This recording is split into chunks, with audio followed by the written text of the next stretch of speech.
Bệnh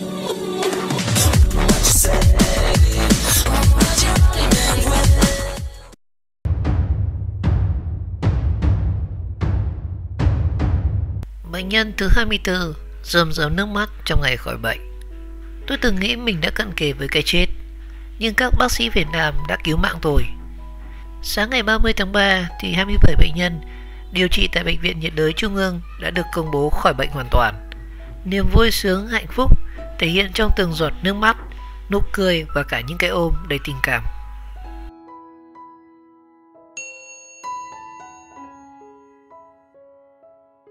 Sáng ngày 30 tháng 3 thì 27 bệnh nhân nhiễm Covid-19 điều trị tại Bệnh viện Nhiệt đới Trung ương được tuyên bố khỏi bệnh hoàn toàn.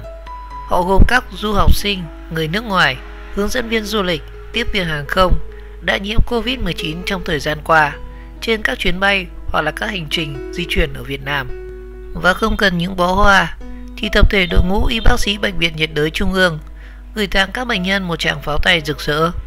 Chúc mừng 27 trường hợp đã hoàn thành liệu trình và hoàn toàn khỏe mạnh. Và để đảm bảo an toàn cho cộng đồng thì đa số các bệnh nhân đều xin phép được ở lại bệnh viện và theo dõi sức khỏe trong 14 ngày nữa. Các bệnh nhân gửi lời cảm ơn sâu sắc tới đội ngũ bác sĩ, nhân viên Bệnh viện Nhiệt đới Trung ương. Tôi biết ơn các bác sĩ, họ đã cứu tôi khi tôi nghĩ mình đã cận kề với cái chết. Và trong hàng loạt người bước ra từ khu điều trị bệnh nhân Covid-19 thì bà San, 67 tuổi, là bệnh nhân thứ 24 dạo bước cùng với hai người bạn. Họ tươi cười và nở nụ cười thật hạnh phúc. Bà San là du khách người Iceland và đến Việt Nam từ Anh trên chuyến bay VN0054 ngày 2 tháng 3. Chồng bà là một trong 3 bệnh nhân đang rất nặng, vẫn đang tiếp tục điều trị tích cực tại bệnh viện. Họ đến Việt Nam với dự định thăm con trai, nhưng không ngờ rằng đã phải dừng chân ở trước cửa phòng bệnh. Là một bác sĩ về hưu thì bà San biết rằng bản thân mình có thể chết vì Covid-19. Tôi từng nghĩ mình đã cận kề với cái chết, nhưng rồi chính các bác sĩ đã cứu mạng tôi. Bà nói rồi bật khóc và gửi lời cảm ơn tới tất cả các bác sĩ. Và bà xem họ là những con người tuyệt vời và hoàn hảo nhất, đã cứu sống rất nhiều cuộc đời khác. Chồng tôi vẫn còn rất yếu và cần được chăm sóc đặc biệt. Các bác sĩ đang giúp ông ấy tốt lên. Họ làm việc chăm chỉ để cứu người. Bà nói và cho biết, việc đầu tiên muốn làm ngay sau khi xuất viện đó chính là gặp lại con trai. Bệnh nhân thứ 59 chính là nữ tiếp viên hàng không Vietnam Airlines Lê Thị Quy, 30 tuổi, trở về trên chuyến bay VN0054 ngày 2 tháng 3 và là bạn cùng phòng với bà San. Họ đã chia sẻ với nhau những câu chuyện trong suốt hành trình điều trị rất đặc biệt của mình tại Bệnh viện Nhiệt đới. Quy là một bệnh nhân rất đặc biệt vì sau 3 lần xét nghiệm âm tính thì 8 ngày sau, mẫu bệnh phẩm của cô lại cho kết quả dương tính. Và khi nhận kết luận sau cùng thì cô đã rất bất ngờ. Và lúc biết tin mình chỉ lo cho mọi người xung quanh thôi, Quy nói. Và ở trong bệnh viện không thể nào bằng được ở bên ngoài. Nhưng nếu cảm nhận được đây là nhà thì bản thân sẽ rất khỏe mạnh. Cô tiếp viên hàng không đã không xác định tư tưởng như vậy. Và để chấp nhận rằng dù là đang điều trị trong phòng bệnh và đối diện với bệnh tật nhưng vẫn luôn giữ cho mình một tinh thần thoải mái nhất.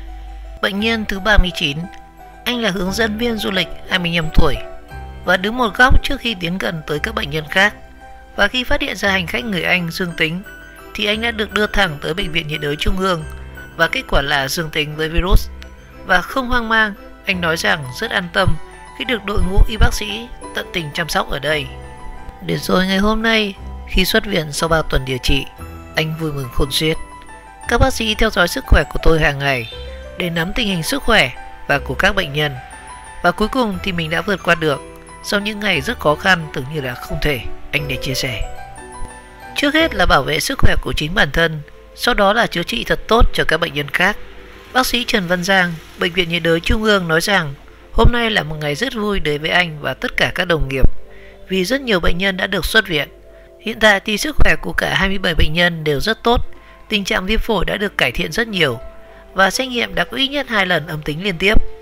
Và trong thời gian này thì số lượng bệnh nhân dương tính và đến cách ly tại bệnh viện nên công việc của các bác sĩ điều dưỡng cũng tăng lên rất đáng kể.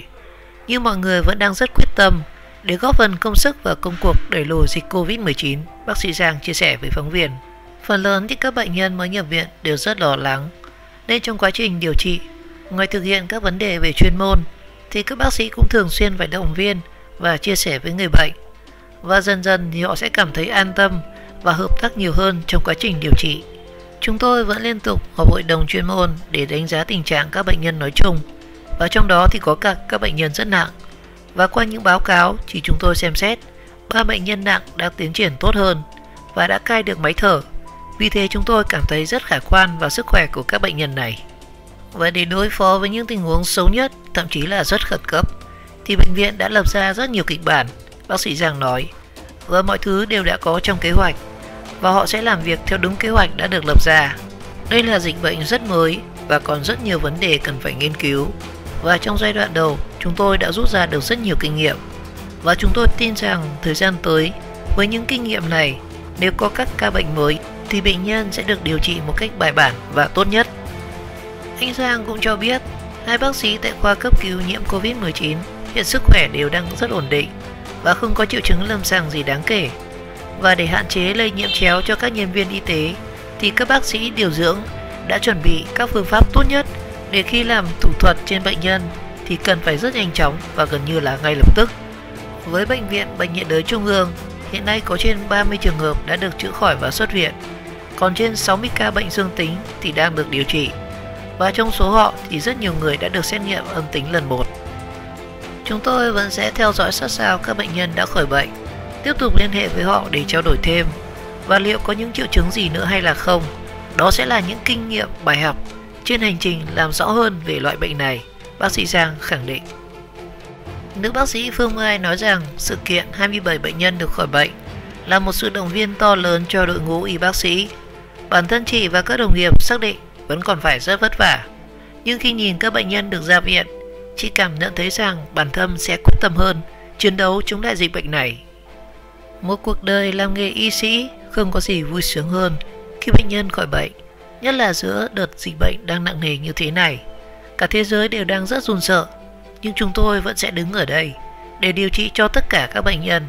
Tôi nghĩ ai cũng sẽ hiểu rằng đó là niềm vui của người thầy thuốc, người bác sĩ Mai chia sẻ với nhóm phóng viên. Và sau khi đón nhận thông tin 2 bác sĩ đầu tiên nhiễm Covid-19 thì có hơi lo lắng, nhưng chị không sợ. Ngược lại, chị xem đây là cơ hội để có thể tự kiểm điểm lại quy trình chống nhiễm khuẩn và yêu cầu phải được thắt chặt hơn để không có nhân viên y tế nào bị nhiễm Covid-19 nữa. Và có được thành quả bước đầu như ngày hôm nay chính là sự đồng tâm hiệp lực của toàn bộ nhân viên bệnh viện.